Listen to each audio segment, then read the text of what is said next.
Good morning, happy belated Christmas, and Happy New Year to everyone. We have a big honor today. We're hosting the world's leading scholar on democratization. The format will be informal as usual. We'll begin with some opening remarks, welcome remarks from Professor Suchit Yavapapat from the Faculty of Political Science. He's the Dean. And after that, I'll run through the proceedings. So first, let me invite Ajahn Suchit to get us off, kick us off with some welcome remarks. Ajahn Suchit.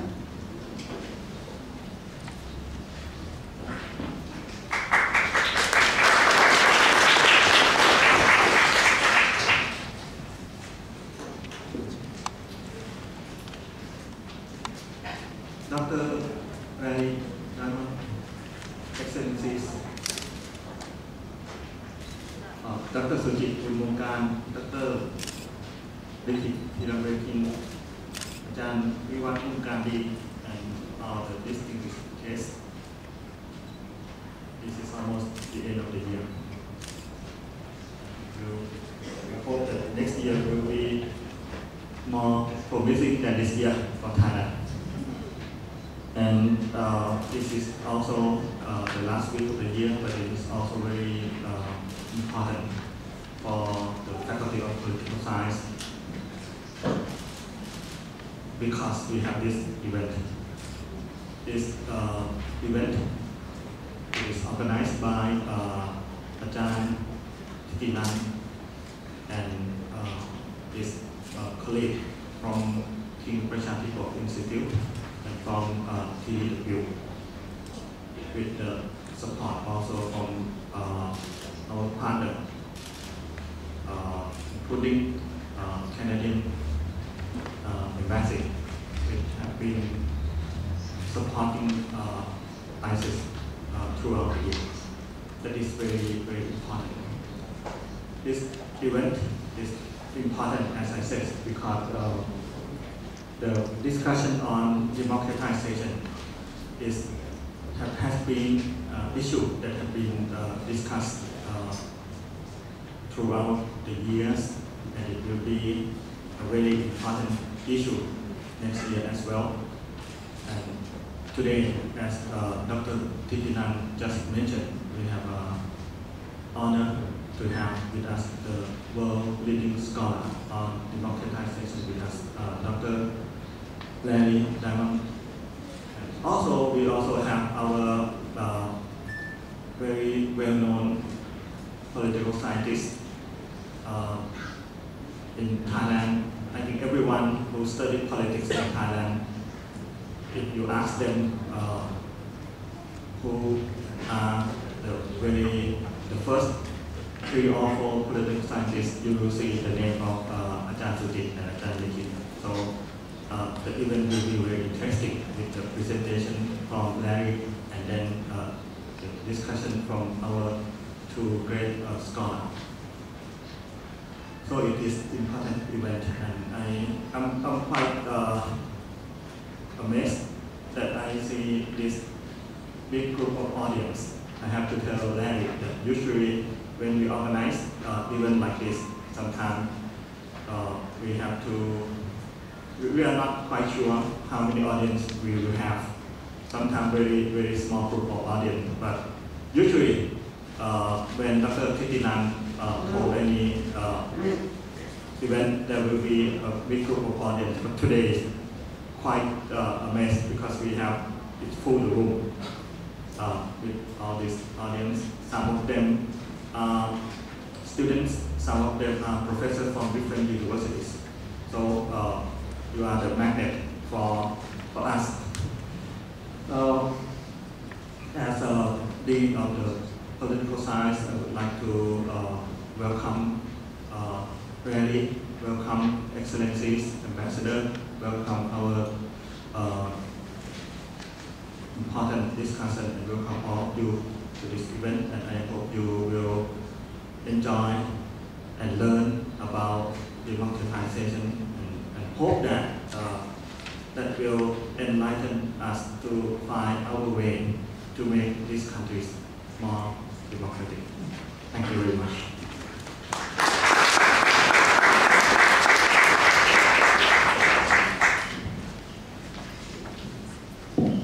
Thank you, Dr.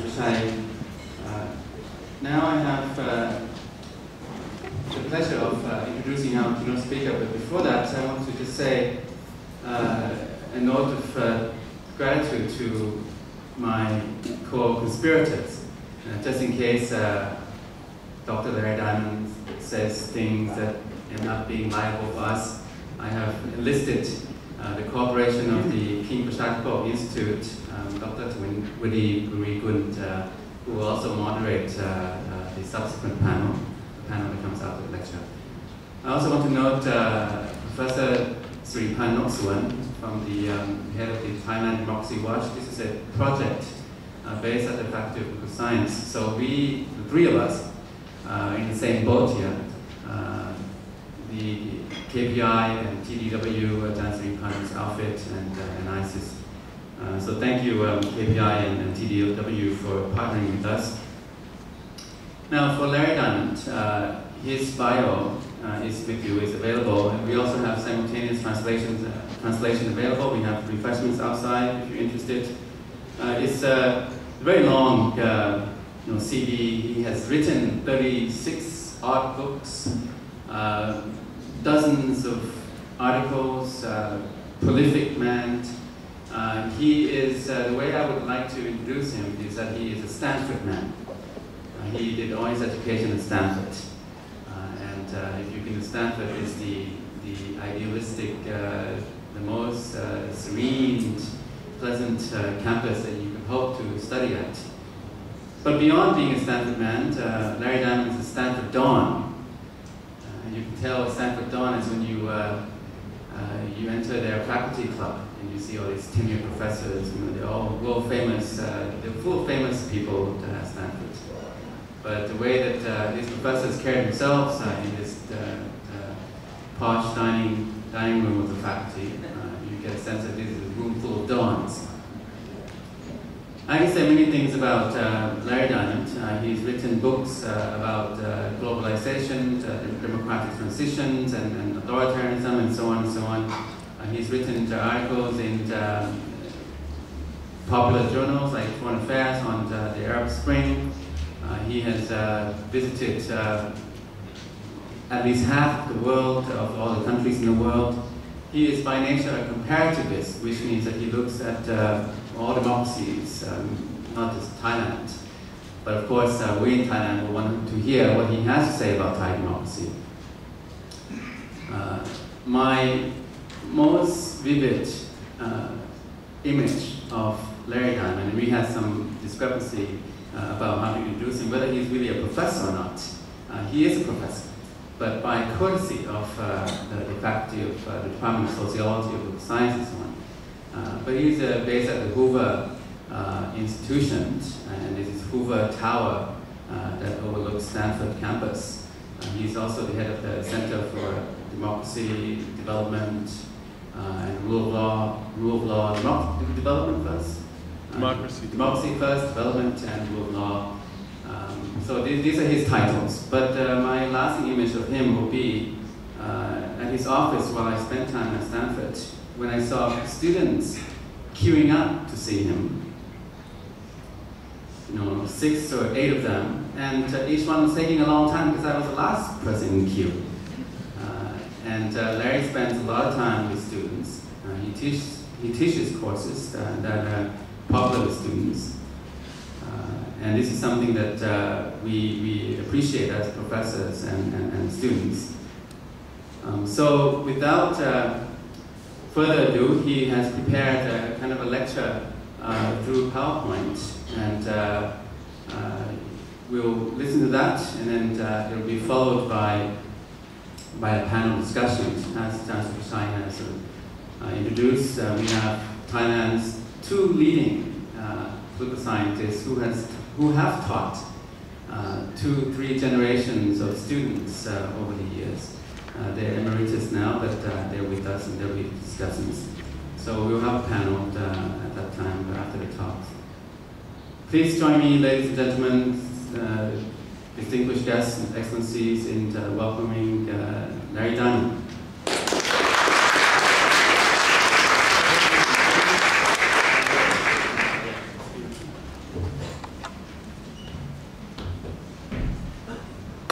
Okay, well, Thitinan, thank you for your very warm and gracious introduction.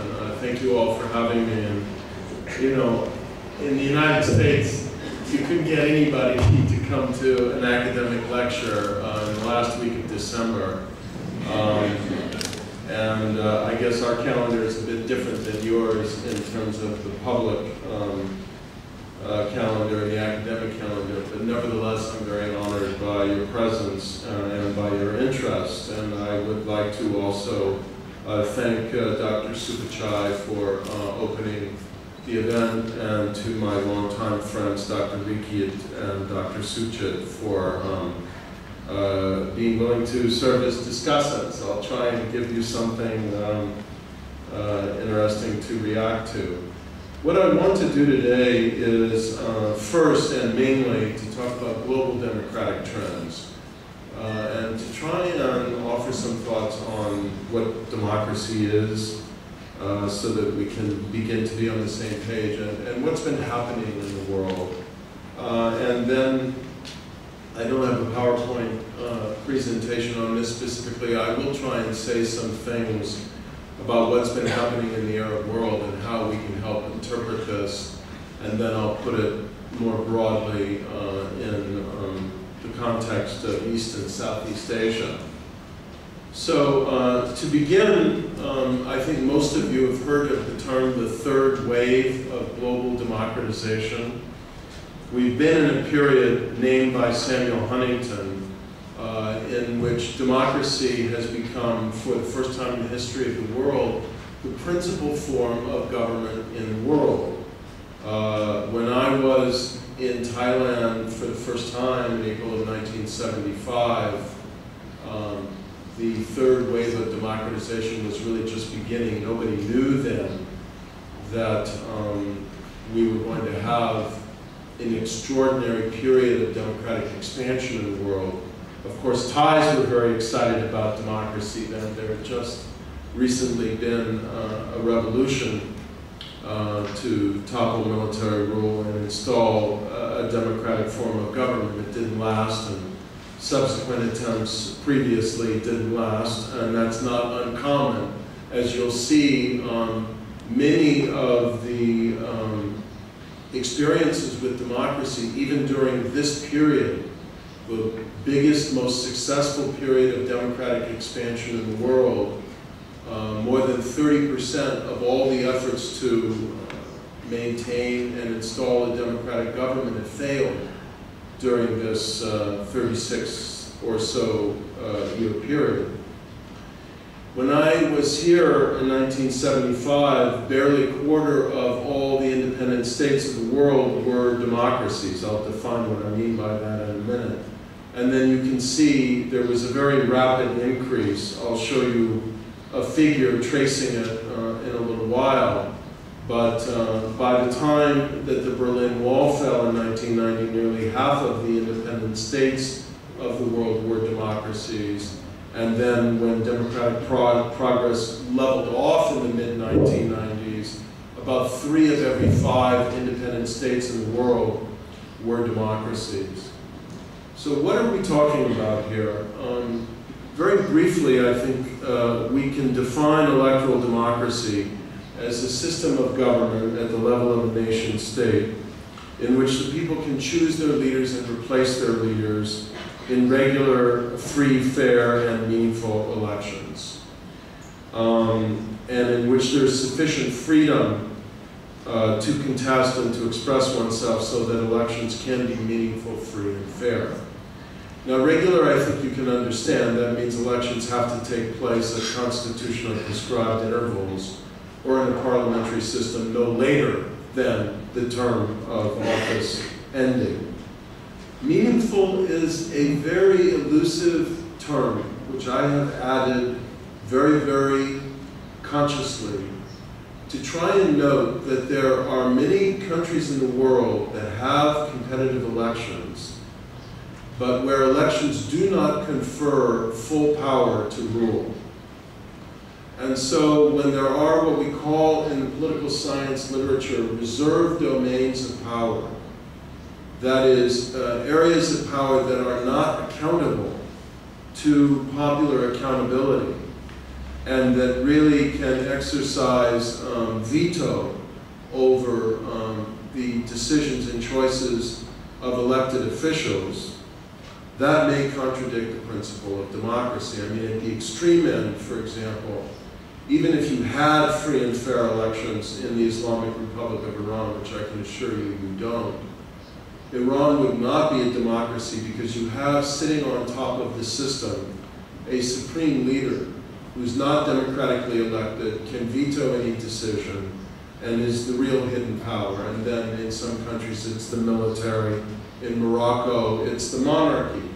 And even with the political reforms that the monarchy has announced in Morocco, which are largely illusory, as is very effectively noted in a new article that we have forthcoming in the Journal of Democracy next month, you have a situation in Morocco where the king really is the ultimate authority, and the elected parliament has only very limited authority to really govern. And so that may be a semi-democracy, or what we call an electoral authoritarian regime, or a hybrid regime, but it's not a democracy. And elections are free and fair when there's a reasonably level playing field. There aren't significant barriers to political parties forming and contesting if they meet certain minimum requirements. And then the votes are counted fairly on election day. I think intuitively most people in this room know what is meant by free and fair. Now, much of my data that I'm going to present to you today, both on trends and levels of freedom in the world and trends in democracy in the world, come from the New York-based think tank and democracy advocacy organization, Freedom House. And all of the data is available on their website. So for the students in particular, I give you their web address, www.freedomhouse.org. And there you can see all of their write-ups on individual countries each year. And you just go to publications and click on Freedom in the World. And their data, some of which I've reorganized, so you won't see the exact slides here on trends in freedom and democracy.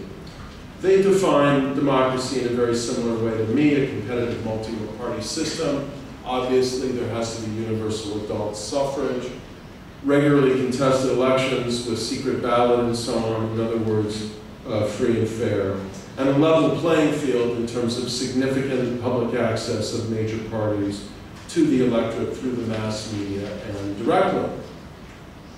Now, I go on to define another level of democracy, a higher level of democracy that I call liberal democracy. I don't mean liberal in the economic sense. This has nothing to do with neoliberal economics. It's liberal in terms of freedom, rights, accountability, and so on. So a high-quality democracy is one that really combines three different elements, and I think it's very important to appreciate.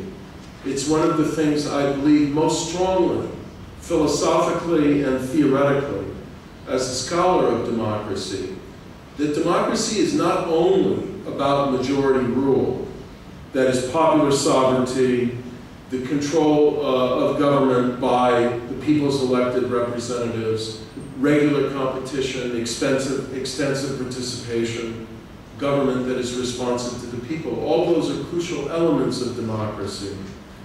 But a high-quality democracy rests on two other pillars as well. One is the liberal element of freedom, or if you will, minority rights. That there's extensive freedom of speech, freedom of association, freedom of the press, all of these constitutionally embedded and guaranteed by an independent judiciary. That citizens are, have at least minimal equality in their political rights. And of course, to have minimal equality in political rights, some floor of dignity and shared stature as citizens, there has to be some attenuation of socioeconomic inequality, which is one of the great challenges that democracies around the world face today, because one of the effects of globalization has been a relentless accentuation of inequality all around the world. And then I stress the element of a civic culture, that there is a culture of mutual respect and tolerance among competing political parties and factions, a willingness to accommodate and compromise. Obviously, when people are coming out into the streets to settle their differences, when political struggle turns to violence, when political factions engage in rhetoric that is very demeaning and disrespectful of the legitimacy of their opponents, these are all contradictions of the principle of a democratic culture and of mutual respect and accommodation. And the third dimension of a high-quality democracy is what we call republican government, going back almost in a way to Plato, that in the notion of the republic. That is good governance, a rule of law, horizontal accountability in the sense that there are agencies of government checking other agencies of government, and an effective state. I must say here, I'll simply intersperse this reflection, that I think one of the unfortunate, if not tragic, aspects of Thailand's political evolution in the last decade and a half or so is that I thought the 1997 Constitution in Thailand represented a real watershed in terms of developing democracies in the world, not just in Asia, in terms of reflecting a certain kind of combination of democratic, liberal, and republican government with very, very strong, I thought immensely creatively constructed agencies of horizontal accountability to check the abuse of power. And the loss of that constitution, I think, is a loss for the world and not just for Thailand. In any case, let me go on. These are the trends over time in terms of electoral democracy, which is the upper bar here, and then liberal democracy. And I'd like you to note three things in this slide. First of all, you can see here that electoral democracy, which is the higher line here, so this is the percentage of states in the world that are democracies. And it obviously can range from 0 to 100%. But I'm just showing you a range of variation that goes from about 15% to 65%. I've just compressed it to make the chart easier to see. And this here is time from 1974 to the present. The last year that these ratings were done was the end of last year, 2010. You might want to go to that website, freedomhouse.org, around the end of the year, because they will release at the end of this year all of their ratings and analysis for the year 2011, and they'll update the story. So the first thing is the very dramatic rise in the percentage of states in the world, again from, not much more than 25% to almost 60%, and even over 60% at one point of states in the world that are electoral democracies. That's point number one. Point number two is that while this ascent was very, very steep from the late 1980s through, say, the mid-1990s, it basically leveled off then. And if you'll note, in the last 5 years, we've been in a period of democratic decline, where the number of democracies in the world, and as I'll show you in a minute, the level of freedom in the world has actually been eroding. And the third thing is that while there was, while a high proportion of all the democracies in the world early on, particularly since so many of them were in Western Europe, the United States, Australia, New Zealand, Japan, were liberal democracies, you can see the opening up of an enormous gap after really about the late 1980s and the explosion in the number of democracies, an enormous gap between liberal democracy and the total number of electoral democracies. So there's not only been an expansion of democracy, but a very dramatic expansion in illiberal democracy, where you have some of the features of democratic contestation, majority rule, but not really the quality of democracy in terms of protection of rights, civil liberties, rule of law, control of corruption, strong independent judiciary, and so on. Today, about 2/3 of the world's democracies meet the test of liberal democracy in the sense that they have institutionalized electoral competition, reasonably good civil liberties, some substantial degree of rule of law, and relatively low levels of political violence. The way I'm classifying liberal democracies here, the way I'm counting is quantitative in nature. Every year, Freedom House rates all of the countries in the world on 2 scales of political rights and civil liberties. Those scales would vary from 1, which is most free, to 7, which is most repressive or authoritarian. So I'm counting here these 77 countries. All those states which get one of the 2 best scores, a 1 or a 2, on both political rights and civil liberties. And when you go to Freedom House at the end of this year, you can see the data for the year 2011. Now let's look at the distribution of democracies and liberal democracies by region at the beginning of this year, which is the last year for which these ratings were done, the end of 2010. And you see, so the dark orange line is electoral democracy, and the yellow line is those countries that are liberal democracies, as I've just described. And you can see that the 28 states of Western Europe, North America, Australia, and New Zealand, they're all not just democracies, but liberal democracies.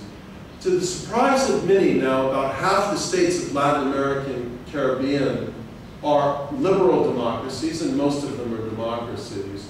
These are the post-communist states, Central and Eastern Europe and the former Soviet Union. And there you have a big divergence. The majority of those states, about 60%, are democracies. And while most of the states of Central and Eastern Europe, including all of the 10 that were admitted to the European Union after 1989, are now liberal democracies, although I must say I'm very worried about the direction that Hungary is moving in now. Most of the former Soviet Union is not democratic or liberal democratic. And then in Asia, the 25 countries of Asia, you have 40% are democracies, but only 4 are liberal democracies. And those, according to the data, are Japan, Taiwan, Korea, and if you believe Freedom House, Mongolia, although I must say Mongolia has a lot of governance problems. And you can see about 1/3 of the countries in Africa are democracies. In the Middle East, the only 2 democracies have been Turkey and Israel. And one of the anomalies in the 3rd wave of democracy is that every major cultural region of the world you can see has a critical mass of democracies. At least 1/3 of the states are democratic, except the Middle East. And up until the current moment, the Arab world, and particularly now the 16 states, Arab states of North Africa and the Middle East, are the only sort of cultural region of the world that lacks a single democracy. I think that's about to change. I'll talk about that toward the end. I'm afraid this is going to be a bit hard for you to read from where you're sitting. These are the regional trends in terms of freedom. Remember, 7 is the most authoritarian score, 1 is the most democratic score on the Freedom House scale, and now I'm averaging the 2 scales of political rights and civil liberties, and I'm computing regional averages from 1975 to 2010. And you can see that Central and Eastern Europe, the red line, made a very dramatic jump in the late 1980s and has, a score, an average freedom score that now is well above the midpoint. Latin America and the Caribbean is this line here, and they became much more free and democratic, approaching the level of the Pacific Island states here. Europe and the United States would be Australia and so on up at the top here. But these Pacific Island states are very small states, and it turns out to be much easier to maintain liberal democracy in very small states. That's a whole other subject of discussion. What you can see here also is that in the mid-1970s, the Middle East, this purple line, Africa here, and then Asia were all clustered together with very authoritarian average scores. And while Africa and Asia improved somewhat, the Middle East, particularly the Arab world, did not improve at all, again, until 2011, maybe. I'm going to skip this slide and now go on to say that one of the recent very interesting developments is, which also is an indicator of the trends in terms of democracy in the world, is that when you look at the really weighty emerging market countries, which is not to say that Thailand is not important and weighty, but let's look now just at the 12 that have been added on to the G8 to create the G20. And what we see is something we would not have seen 15 or 20 years ago.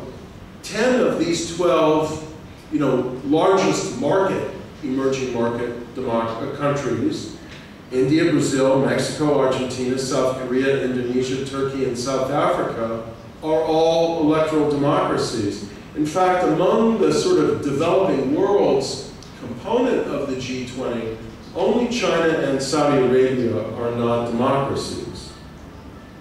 This, I think, is particularly hard for you to read, but what it shows is that this is trends since 2005 in terms of breaking out three components of the freedom scale. Political and electoral rights on top here, civil liberties, and transparency and the rule of law. And these are the levels for electoral democracies, and these are the levels for the autocracies of the world. And what I want to show is that, if you look at the Freedom House scale and get down into the raw material of how they comprise these 7-point scales, and look at their subcategories as I've done, and I've recombined them here, it kind of underscores the point about illiberal democracy in the world. I've now recategorized this from 0 to 1, just to kind of express the variation. The key point to take away is that democracies in the world generally are doing better in assuring political and electoral rights, because without that you don't have even democracy, than they are in ensuring transparency and a rule of law and civil liberties. So there's a lot of lagging here of protection for individual rights, control of corruption, judicial independence, good governance, all lag well behind among the democracies of the world. In the autocracies, it's actually, of course, electoral rights that is the least respected. And here you see, for East and Southeast Asia, the trends between 2005 and 2010 in these two dimensions. And you see, part of the point I'm making now is that freedom and democracy have been a little bit in a recession in the last 5 years. I'm going to show you some other dimensions of it.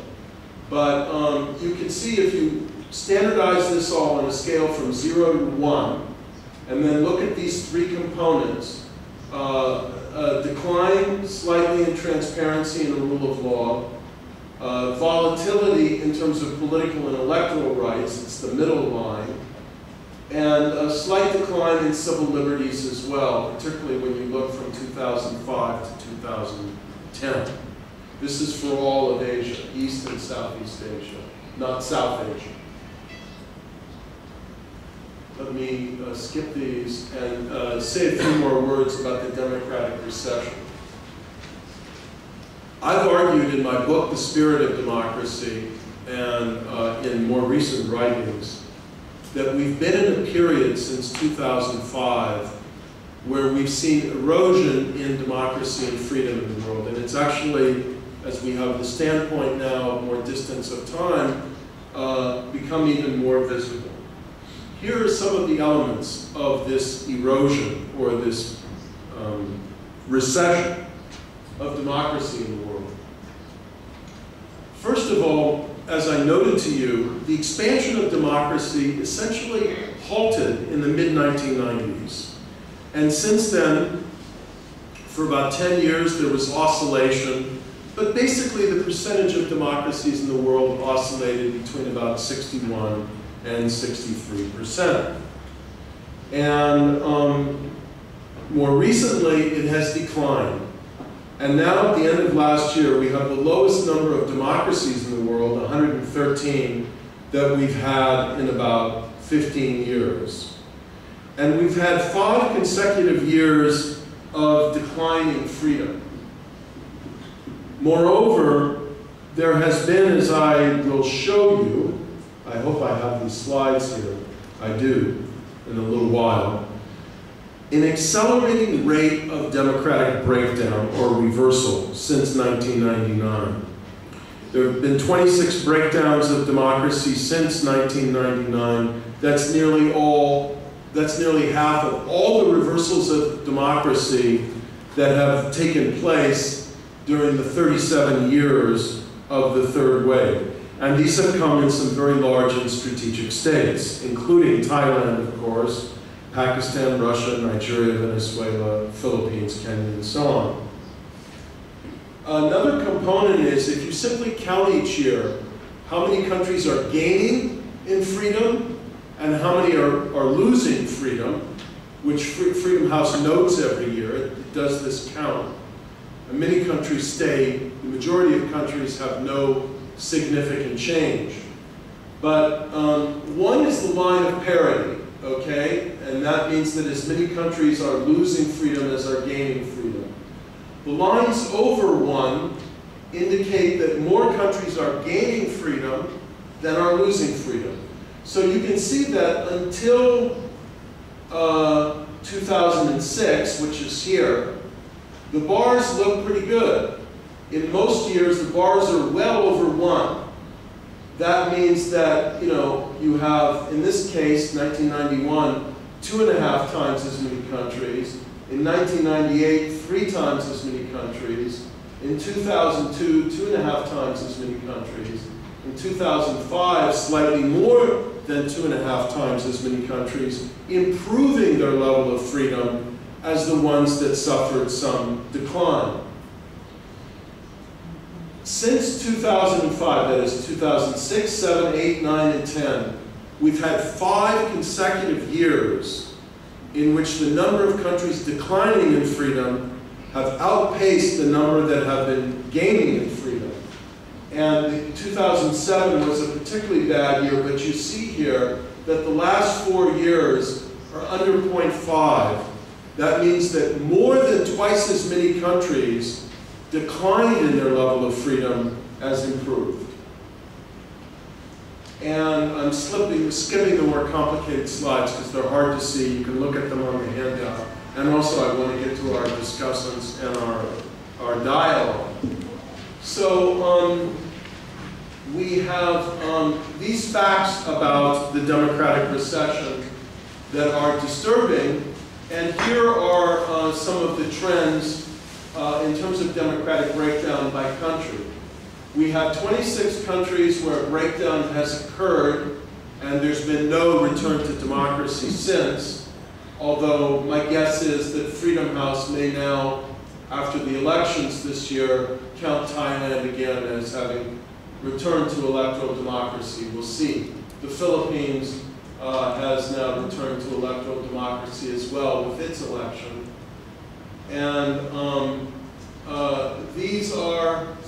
those were the countries that have had a return to democracy. These are the ones that have not had a return to democracy, and there are 27 of those. Now, the more interesting figure is, let's decompose this and look at the rate of reversal of democracy in each of 3 11 or 12-year periods during the third wave. The first one is the 12 years from 1974 through 1985. The second one is the years 1986 to 1998, and the third is the most recent 12-year period, 1999 through 2010. And what you see here is that the rate of democratic reversal in the last long decade, since 1999, has been nearly 20%.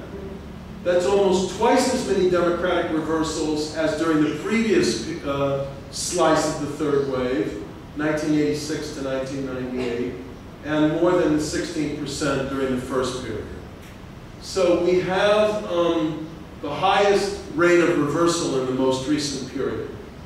Now, if you add all this up, count all the democracies that have existed between 1974 and the end of 2010, and ask, and I'm counting now in some countries like Thailand more than once, just counting every democracy, not every country, and ask how many of the democracies that emerged were lost in some way by military coup, by executive coup, or whatever.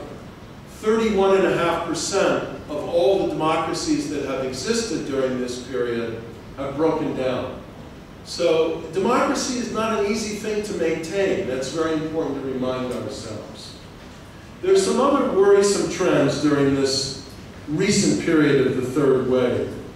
One of them is that there has been a backlash against civil society and against democracy assistance, with many countries, Russia, Venezuela, Ethiopia, others in more subtle ways, enacting laws to criminalize the receipt of political, financial, and technical assistance from democracy assistance organizations around the world, and to really delegitimize civil society in general. Some very ominous and worrisome trends in terms of freedom of speech as well. We see this now all over again in Ukraine.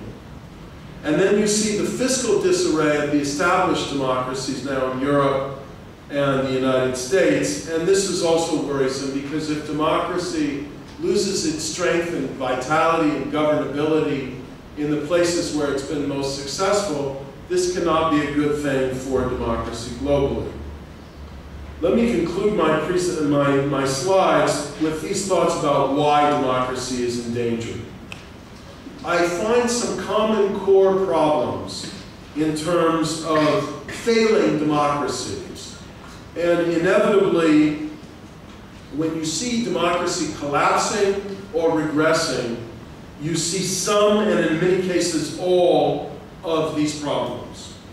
The first invariably is a weak rule of law, with extensive corruption and abuse of power, abuse of individual rights, a lack of strong constitutional and judicial protection for those rights, impunity for the state and non-state actors that are violating those rights, and often a descent into political or criminal violence and lawlessness. Second is executive abuse of power. That is very weak constraints on executives by the Constitution, the Parliament, and civil society.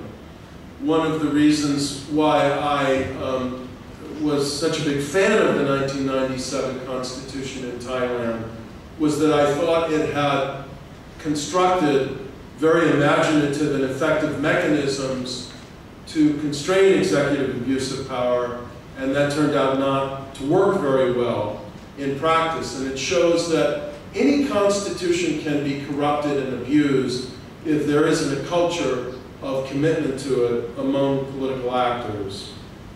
The third factor is ethnic and religious divisions, and often polarization of politics on ethnic and religious lines or some other kind of identity lines of conflict.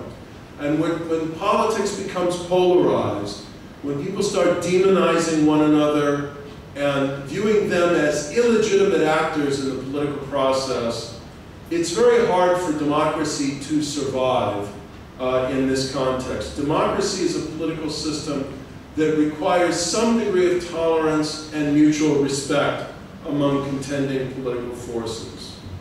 Fourth, we find in democratic breakdowns weak and ineffective political institutions.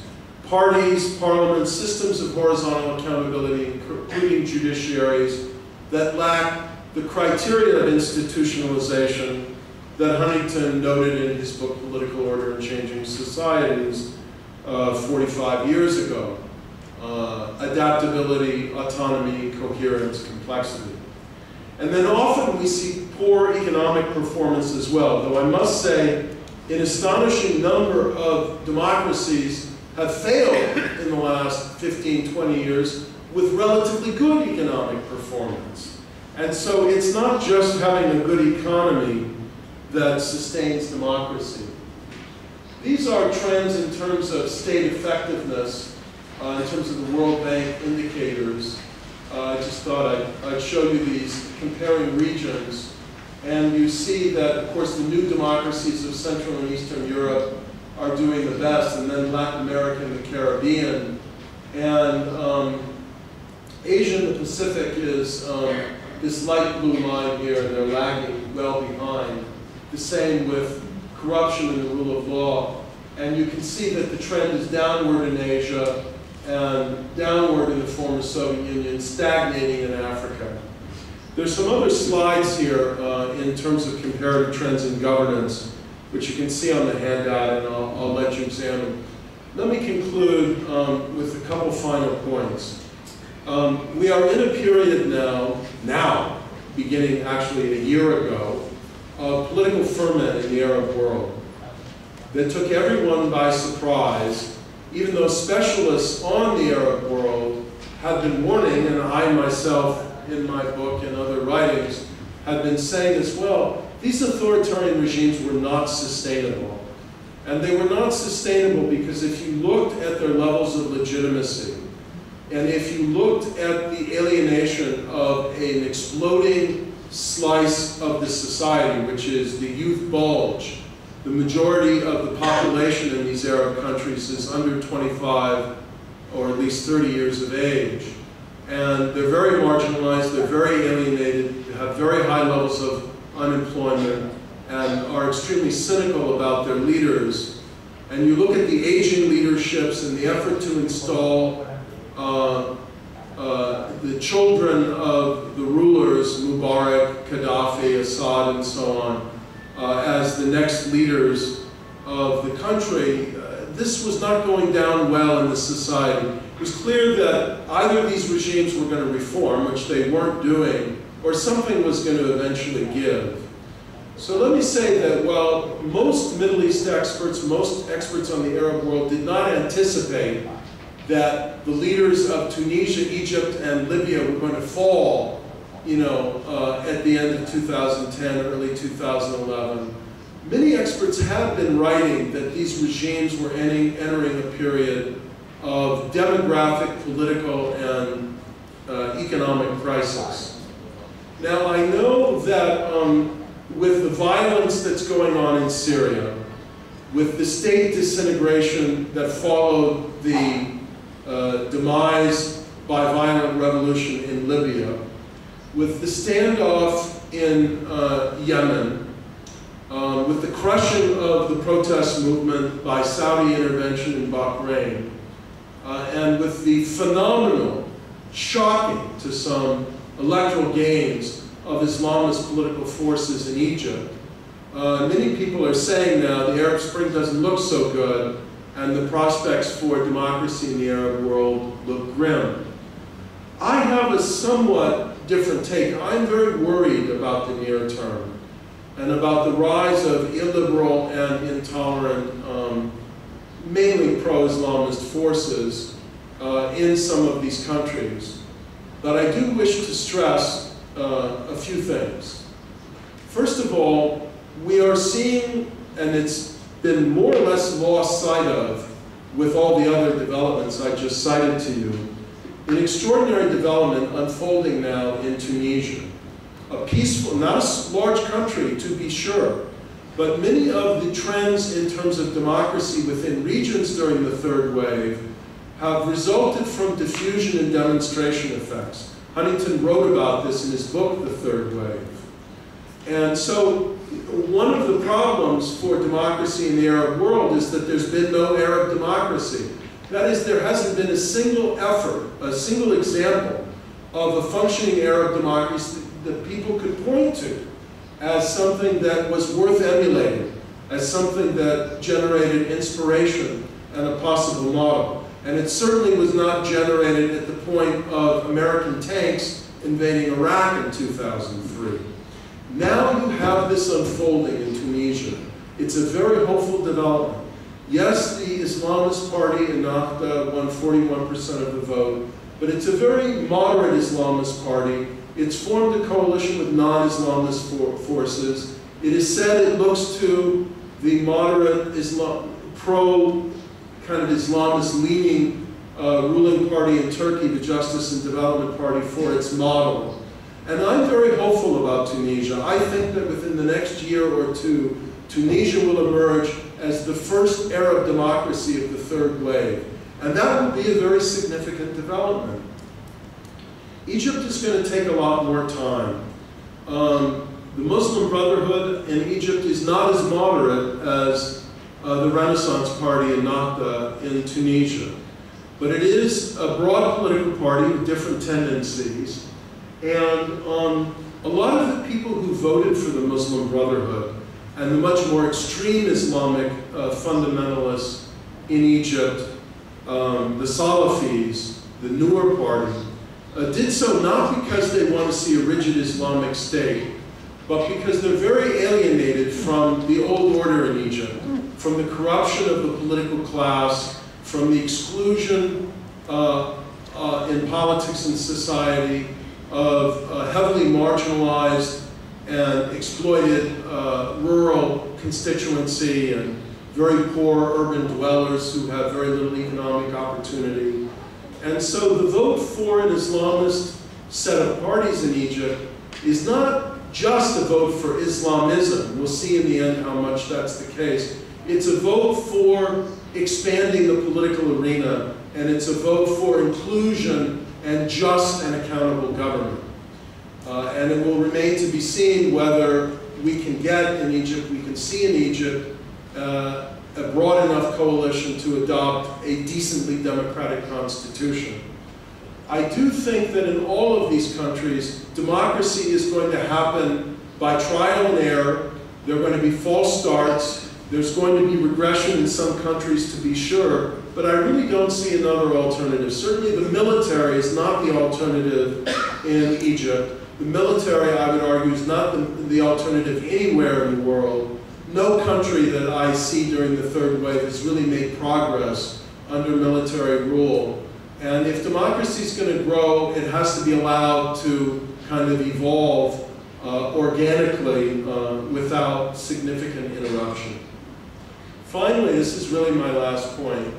I am very optimistic about the near-term prospects for democracy in many parts of the world, including East Asia. Imminently, you have a crisis of authoritarianism in Russia now, which I think people are watching on the TV screens. People are mobilizing in numbers that no one imagined possible in Russia against the rigging of the last parliamentary elections and the authoritarianism of Vladimir Putin. Hugo Chavez is going to be up for re-election in Venezuela in October. The opposition is coming together. They're going to nominate a common presidential candidate in February. There's a very good chance of a transition to democracy in Venezuela this coming year.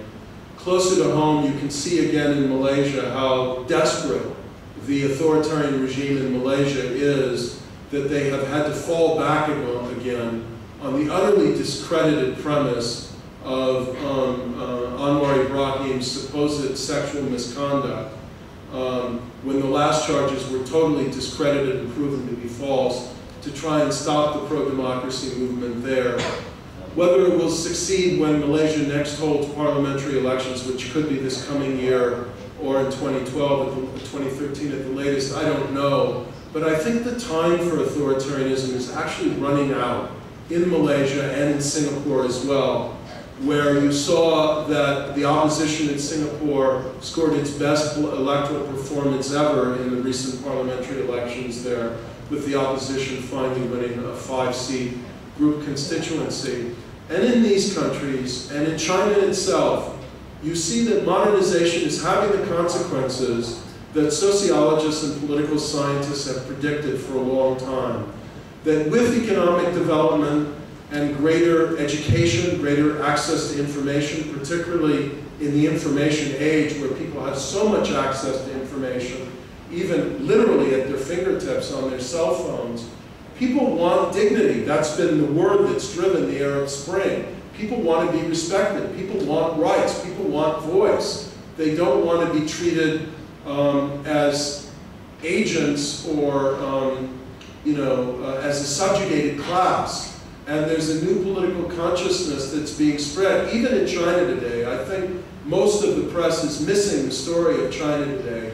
I think the communist regime there is in really very deep trouble and entering a legitimacy crisis that will probably see its demise within the next 10 to 15 years.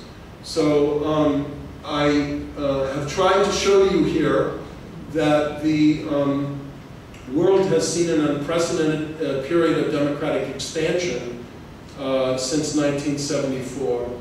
That during the last 5 years, this has given way to a period of democratic recession as freedom and democracy have eroded in a number of places.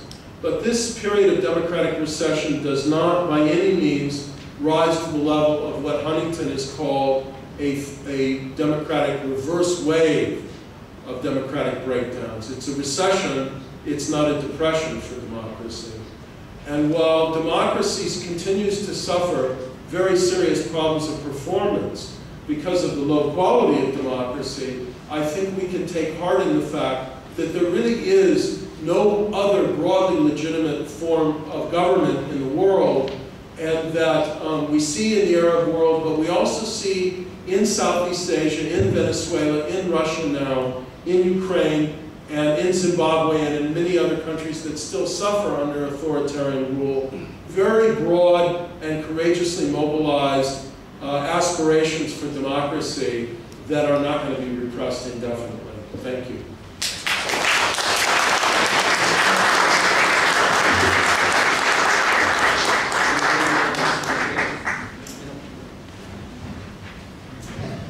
Thank you, Professor Larry Diamond. That was incisive, instructive, and made a number of bold points for us to think about. I think that you tiptoed around Thailand a bit, but now we will have a panel. May I invite the panelists first with Professor Suchit, Bunbongkarn, and Professor Likhit, Dhiravegin, who will speak to Larry's lecture and discuss in some detail, perhaps with some reference to Thailand and Thai politics. And I would also like to invite our moderators for the panel, Dr.Thawilwadee, Bureekul, and Professor Siripan, Nogsuan, Sawasdee. Please join the panel. And now I turn over the floor to the moderators.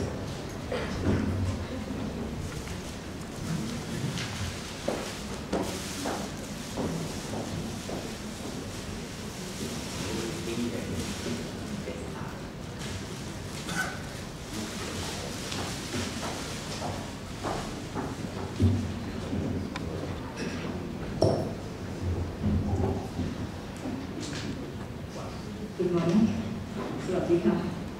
Firstly, I would like to introduce Professor Suchit Bunbongkarn, our discussant. Professor Suchit Bunbongkarn is currently Professor of Emeritus of Faculty of Political Science, Chulalongkorn University, and Senior Fellow at Institute for Security and International Studies, or ISIS, Thailand. And he now serves as President of the Political Development Council, an independent organization established according to the Constitution of the Kingdom of Thailand 2007. And previously he was a member of National Legislative Assembly from 2006 to 2008, and he used to be a justice of the Constitutional Court from 2000 to 2004, and also he was the professor and dean of Faculty of Political Science at Chula. And he also president of Political Science Association of Thailand and member of other important committees. He also written numerous articles and books on Thai politics in both English and Thai. And another speaker, Ajahn Siripan. All right, now it's my turn to introduce Professor Likhit Dhiravegin. He comes with 30 pages of CV, so I try to cut it short. It's my pleasure, I'm very proud to present here our distinguished discussant, Professor Likhit Dhiravegin. He is a professor of political science from Sawasdee University. He is also a fellow of the Royal Institute of Political Science and Public Administration, Academy of Moral and Political Science since 2003. In terms of political arena, he also a founding member, I guess, and the leader of Palang Pandin Thai Party from June 2006 to May 2007. He graduated from Master of Arts from the Fletcher School of Law and Diplomacy, Tufts University, and also Master of Arts in Law and Master of Arts in Home Science from Brown University. He received a doctor from Brown University in 1972. He has written 8 books in English, 17 books in Thai, and many articles in Thai and English. And that's the shortest I can do for his justice on his CV. Now I give the floor to Professor Suchit Bunbongkarn as a discussion to Professor Diamond's presentation. Thank you. Thank you, Dr.Thawilwadee and Siripan for trying to introduction. Well, it's not very easy for me to comment on what Larry has presented to you, because Larry and I share a lot of common interests and as well as the interpretations of what's going on in the world, particularly in terms of democratization. Students who used to take my class on democratization seem to know work of Larry Diamond very well, because I always quote him and I always use his books as external readings or readings for external reading and some sort of information in terms of democratization interpretations for students. Nevertheless, I was invited to discuss something on Larry's presentation. I would like to focus on more or less comparison between what's going on in Thailand and the Arab Spring. And I don't like the topic from Arab Spring to the Thai floods or the Thai crisis. It seems to me that we should do it the other way around, from Thai crisis to the Arab Spring, because what we used to do in terms of protest demonstrations in the past 10 years, 15 years, they seem to set up a model for protest anywhere in the world, particularly in the Arab world, when the Egyptians gathering around in the Tahrir Square, right? See, and camping there, and then stay there for 2-3 months to overthrow Mubarak's regime. So it reminded me for what we have done in the past 10 years. See, and they always wear some sort of color, some red, some green, some more.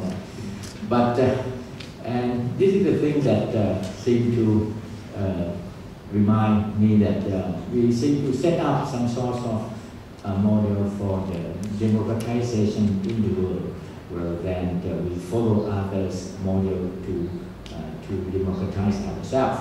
Nevertheless, let me try to go directly to the point. When compared with the Middle East, I would say that uprisings against the regimes in a number of countries in the East, in the Middle East, particularly in Tunisia, Libya, Syria, Yemen, is uprisings against I would say that regime and leaders in power for too long. For example, in Libya, Gaddafi was in power for almost 40 years, and in Tunisia, Bourguiba was there in more than 30 years, something like this, you see. And let alone Syria, Hassan succeeded his father, and if you bring them together, I mean, the length of time between his father and Hassan, you see, is more than 40 years. So it's and also it's a one-party system.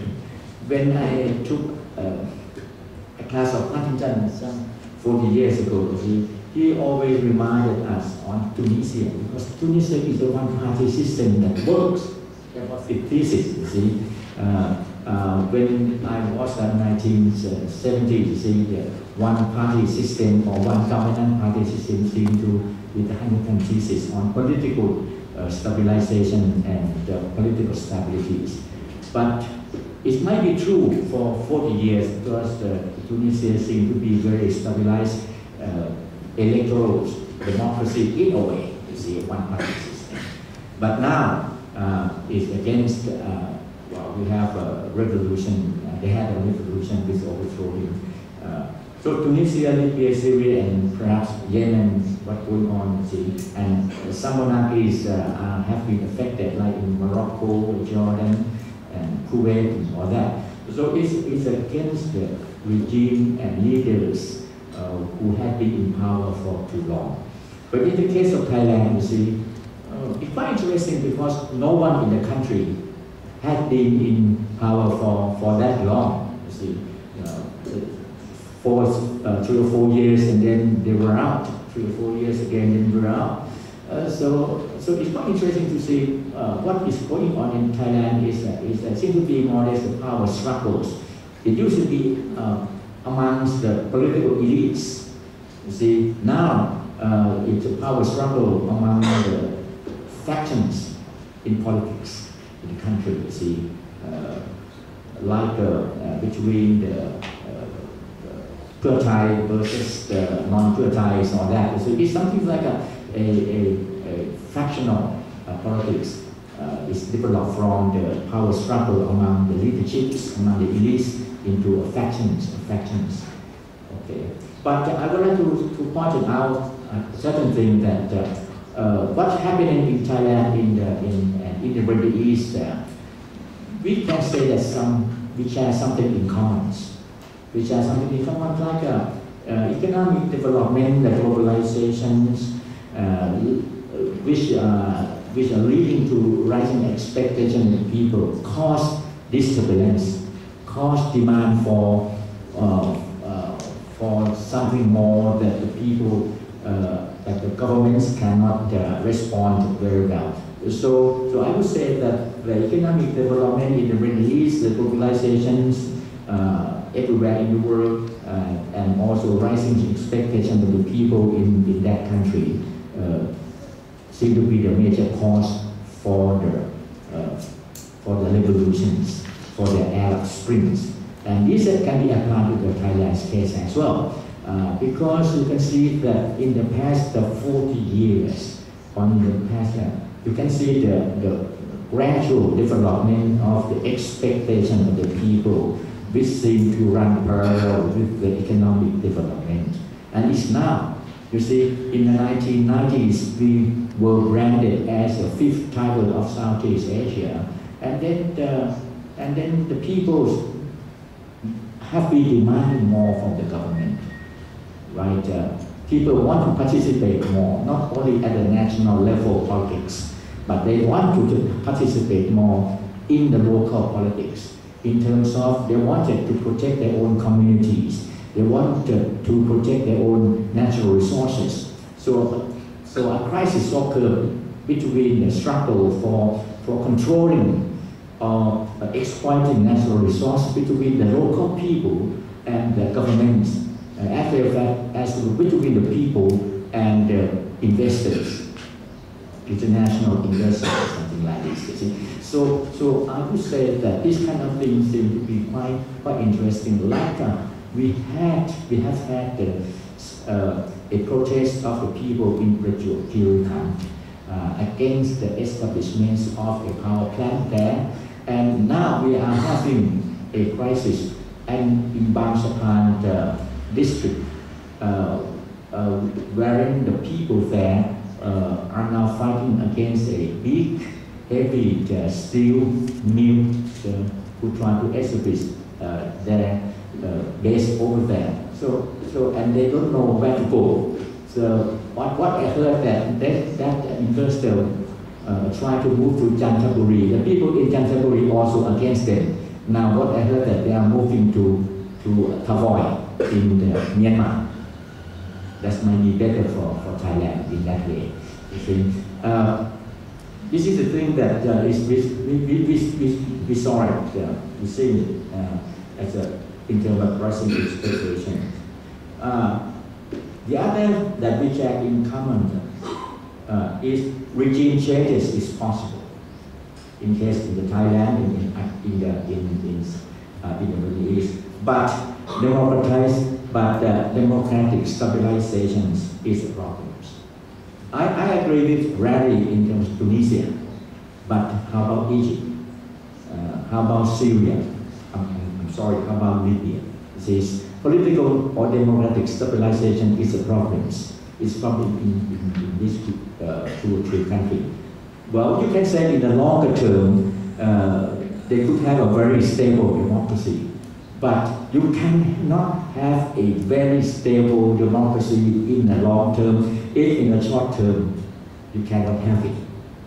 So it's a quid pro quo, you see, it's a precondition to have a long-term democratization or a long-term stabilization in democracy. You need to have a very stable short-term democratic government first. So I agree that except Tunisia, Egypt is a problem, Libya and the problems, and we don't know what will be happening in Syria after the incumbents gone. You see, whether you can have democracy there or any uprisings again and again. And then, so I would say that in Thailand, you see, democratization, we do have a setback. Of course, you see, we have a coups and counter coups, but then we are moving forward, but we don't know where to go. So I would say that moving forward with uncertainty, but we agree that democracy is a must. You see, and to what extent we can work it out in order to establish a very stable democracies remain to be seen. Remain questions. Okay. Now we have political conflicts which divide our society into 3 or 4 factions. First of all, we do have the so-called pro-Thaksin movement against anti-Thaksin movement. But not only that, we do have a so-called red shirts revolutionaries versus the establishment. We also have a very liberal and progressive elements versus the conservative. And these groups seem to lie themselves together. Quite interesting. You can see that the anti-Thaksin align themselves with the establishments, with conservative groups, and so on and so forth. And at the same time, the pro-Thaksin, they align themselves with the red shirt revolutionary, as well as some sort of progressives and very liberal element in our society. And how about the so-called the liberal, the so-called liberal and the so-called uncommitted business people, they remain uncommitted and they want to see who's, and they want to join the winning side. They want to wait and see who's winning, and then they might as well join. So it's quite interesting to see how this kind of thing develops. To what extent the mass uprisings could be mobilized on their own interests, not on the interests of the leaders. I just want to point it out that the mass uprisings in the country in the past 4 or 5 years is not a genuine one in terms of they really want democracy, they really want participation or freedom. Some of them might want that, but the others, you see, who join just for the sake of their interest because they have been promised, if you join us, you can get this and that, and your debt would be revoked and all that. So they just simply want to join this movement. So quite interesting that whether to some extent, you see, political culture in the country has been changed in the favor of democracy or not. To what extent they would become more and more democratic in their own belief, to some extent that their political culture become participant political cultures of the democratic political cultures. So this might be applied to the case in the Middle East. You can see the people, you see, were fighting against the authoritarian regime, and they tried to convince the world that they wanted democracy. But to what extent? Their political culture turned to be a participant one, not a subject or traditional political culture. So it's quite interesting to see this, you see. And let me end by saying this, you see, that nevertheless, no matter what happened, military is not an alternative, both in Thailand and in the Middle East. Although the military seems to be doing something behind the scenes in the case of Egypt, and sometimes, to some extent in Thailand.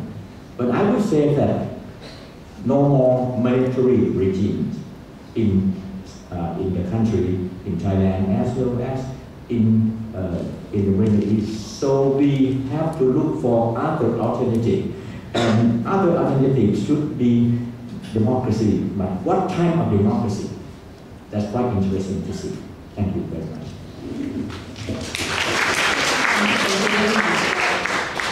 However, we're moving toward democracy, but with a little bit uncertainty. Yeah, so please, Professor Likhit.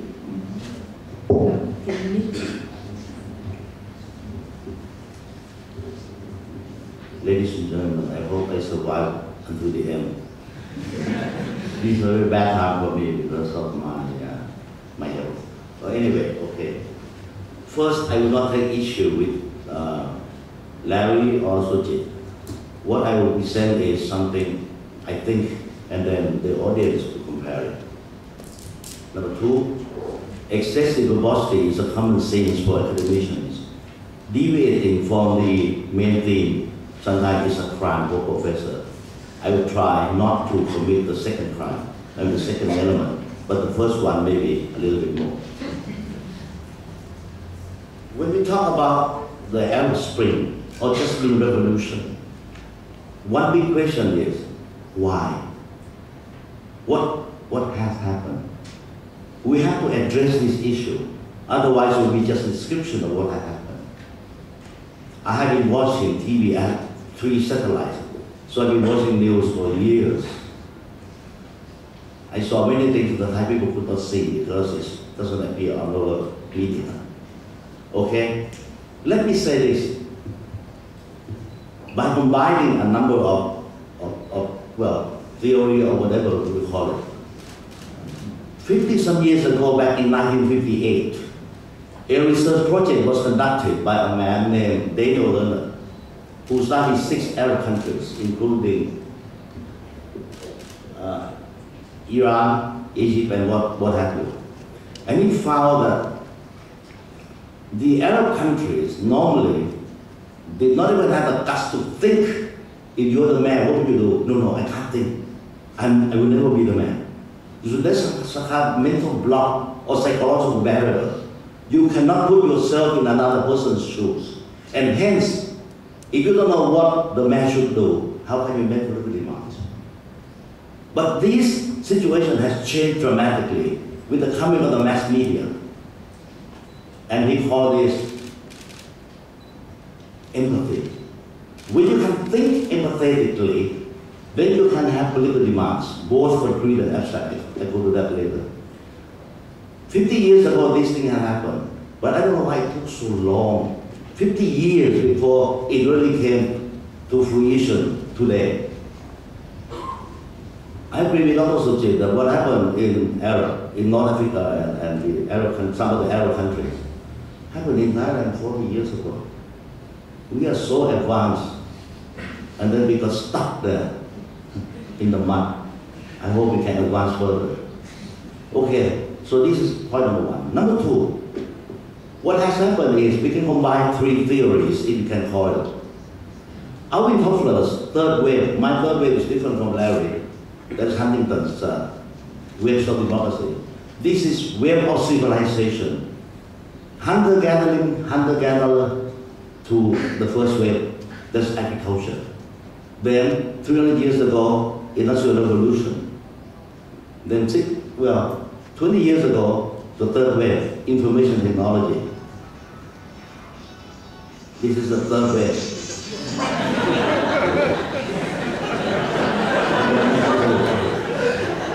This is the third wave. Let me give you one story which is amazing. I was in Mongolia, where Genghis Khan used to roam about. I was in the tent, which is hunter-gatherer. And I eat the goat meat, which is hunter-gatherer. And then what happened? My friend was talking with the cellular phone. And then some people are singing karaoke. So you have the hunter-gatherer, first wave, second wave, and third wave, all combined in one tent. All right, so that is the phenomenon. Okay, what happened is this. In the first wave, usually, but not always, there's agriculture. It will be an absolute monarchy or some kind of autocracy. There's no such thing as equality. There's no equality in agricultural setup. Industrial time sense is missing. People are not punctual. The legacy is still here today. We are always late. Take life easy. But life goes on very rapidly in the world, and yet we are in the first wave. They are entering the fourth wave. The world is flat. We are still in the first wave, some of us. Okay?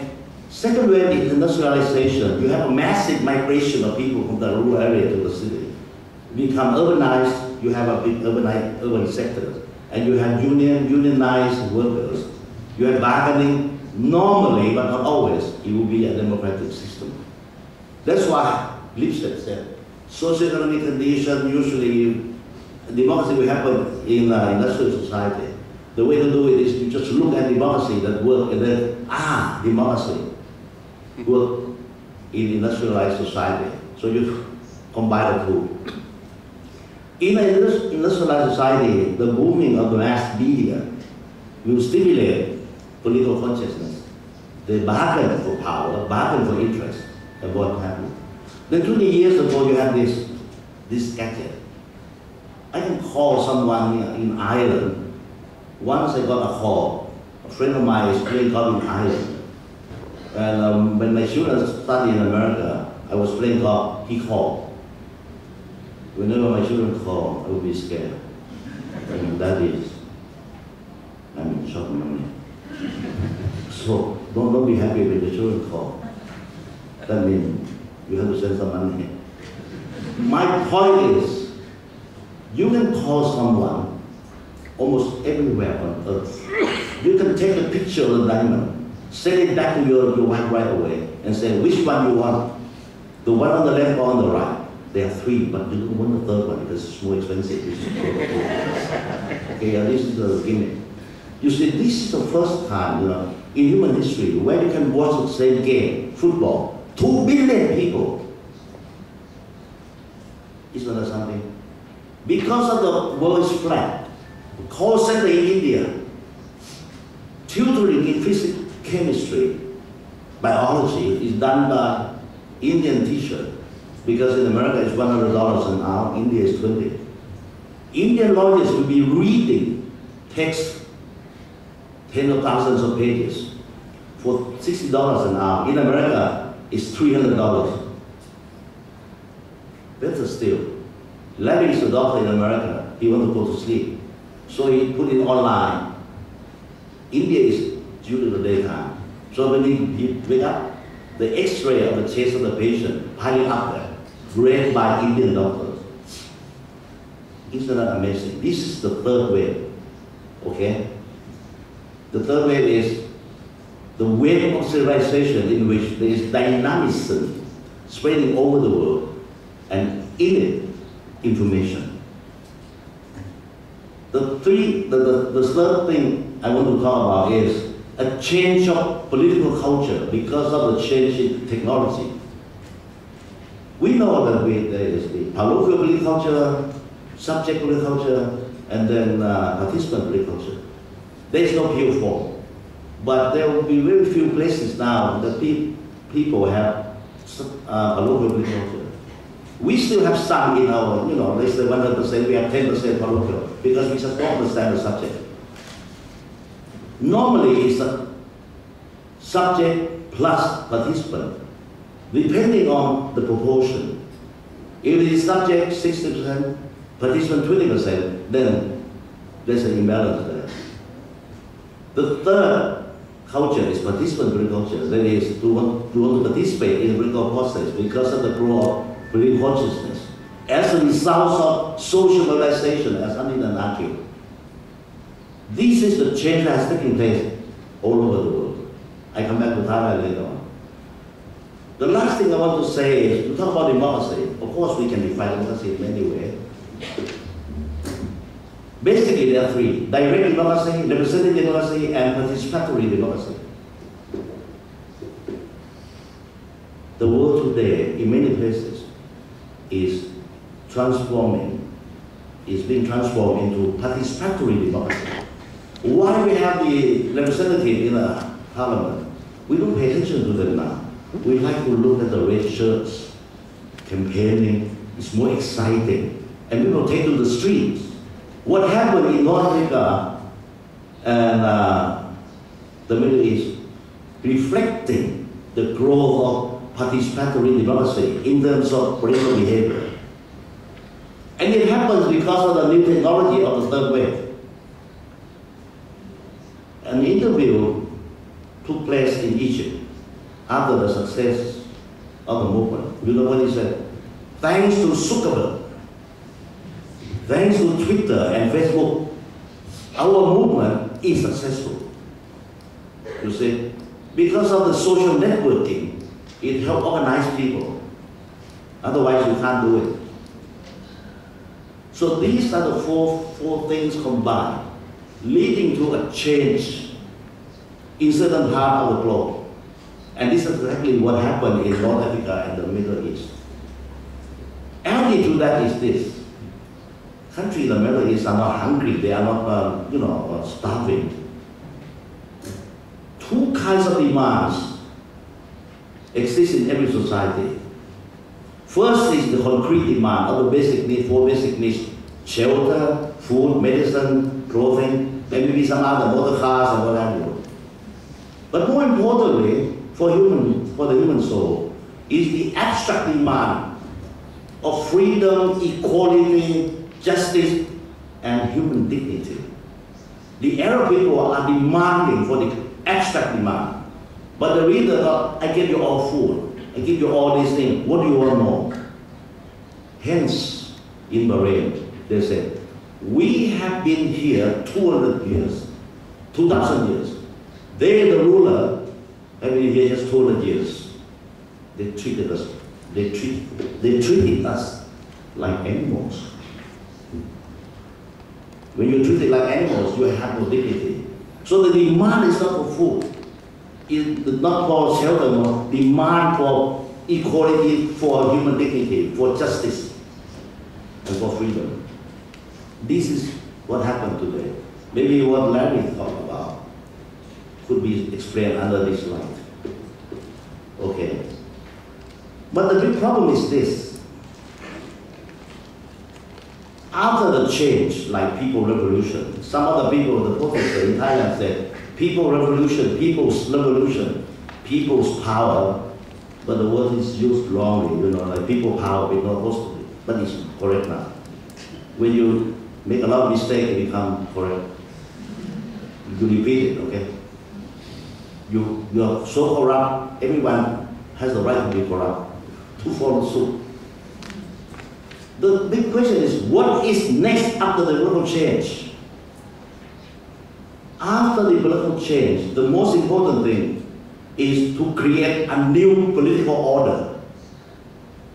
If you cannot create a new political order under which the people can enjoy 4 elements. Number 1, happiness. You are not persecuted by the state. Number 2, you have hopes for the future. Number 3, the system is fair. It guarantees justice. Number 4, human dignity is upheld. If one of the 4 or all the 4 are missing, you have 3 choices. Migrate or emigrate to other places. And many people do. Secondly, you stay put, but pressure for reform. In the process, there will be violence outbreak, which is what happened in Thailand. Number 3, if you can't win, and it is the stalemate, let's go separate. That is very worrisome. Let's go. Somalia.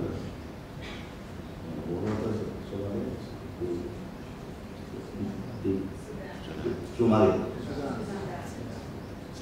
No. Somalia. Somalia. The 193rd country. Well, the point is, if you cannot come to an agreement which cater to the needs of all parties, the choice is let's go separate. And believe me, there are power